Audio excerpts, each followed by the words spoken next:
para sa unang biyahe natin ngayong taong 2022. Mag-adventure trip at nature trip muna tayo dito sa bayan ng Rizal.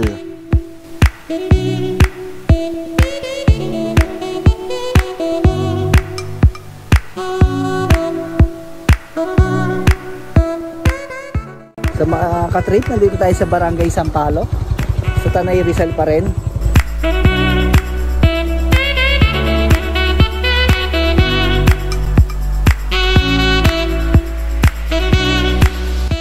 Ito yung biyahe na hindi ka mainit kasi kaliwat kanan yung nakikita mong magagandang view.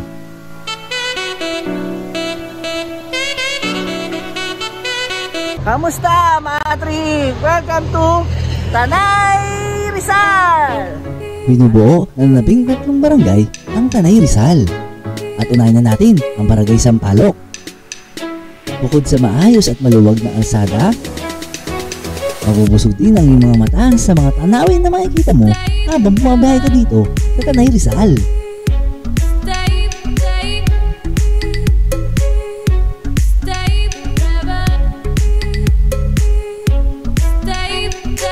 Dito tayo sa loob ng JE Camp. Pinayagan tayo dito na i-video natin yung some place nila o yung ibang bahagi ng ilang bahagi ng camping area nila rito. Ostrich ang tawag dyan. Tama ba? Tama yun.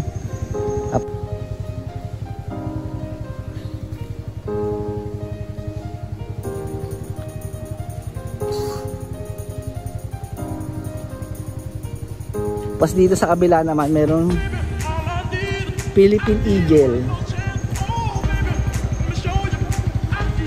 Ayun.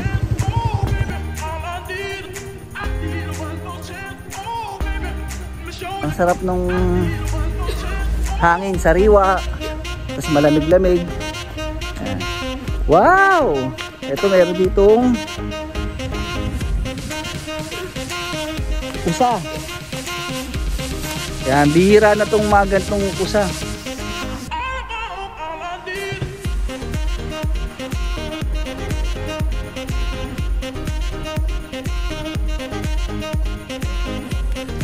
Yan, yung iba kasi ginagawang tapang kusa eh. Hindi naman dapat kinakain to. Ayan o.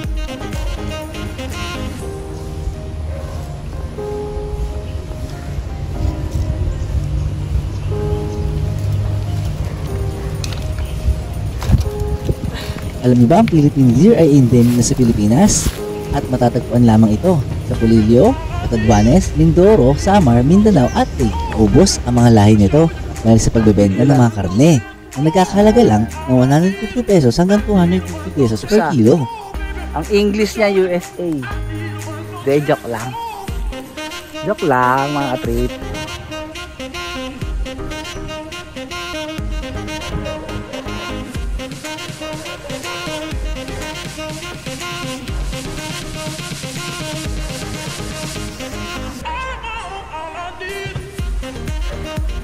Oh, hindi yan Thailand. Isa itong village ng mga Maranao dito sa Tanay Rizal na pinauupahan nila para sa mga turista na nais mag-camping at mag-unwind o ma-experience ang isang forest nature na may sariwang hangin.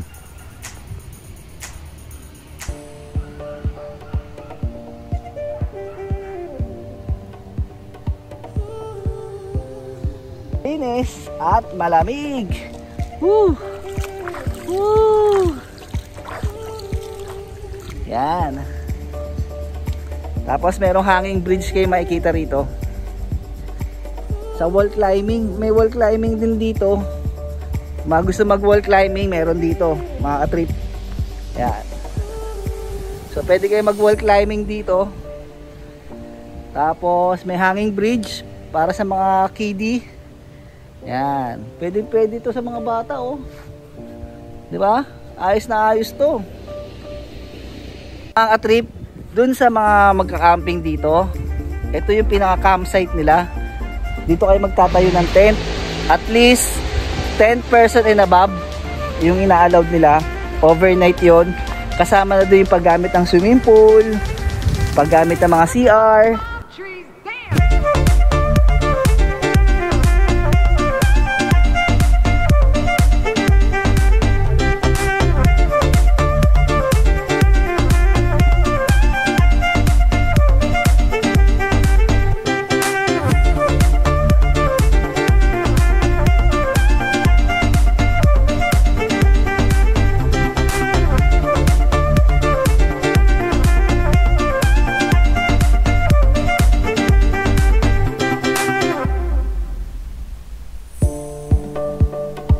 O, picture muna.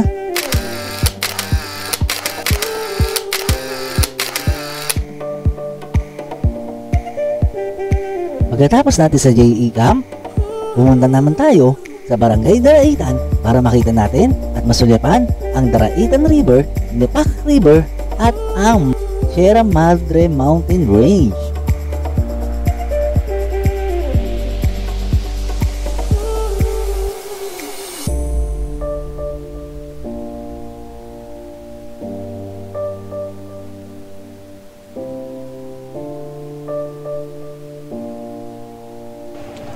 So mga trip, nandito tayo ngayon sa Barangay Daraitan.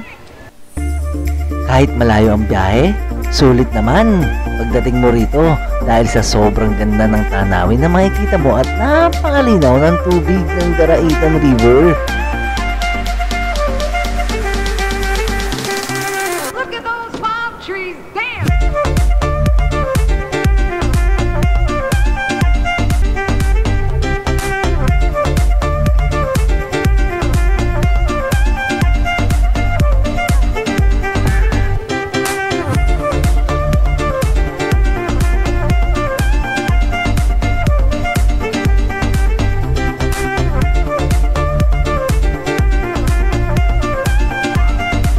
Dahil first time ko makita ang Daraitan River,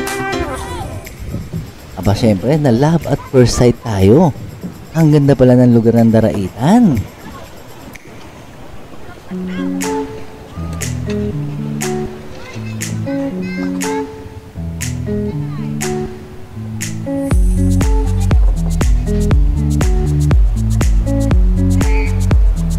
Para makarating ng Barangay Daraitan, kailangan natin tumawid ng bangka papunta sa kabilang ibayo.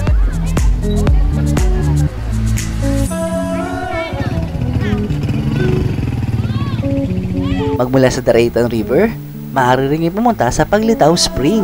At hindi lang yan, maaari din kayo magpaagos sa Tinapak River gamit ang mga rabing tambing. Napakasaya maglaro dito mga katrip.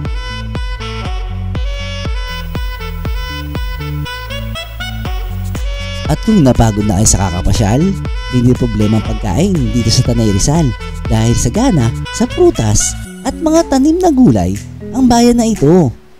Sa mga gusto pang makilala ang lugar ng Tanay Rizal, nandito sa link ang tourist magazine ng Tanay na maaari nyo i-download ng libre. Hindi mo na kailangan lumayo o pumunta ng Pulag para makita ng Sea of Clouds.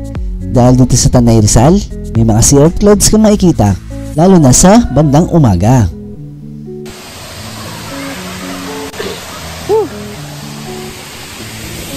So yun mga trip, ito ang Darana Falls. Nakakaingat kasi medyo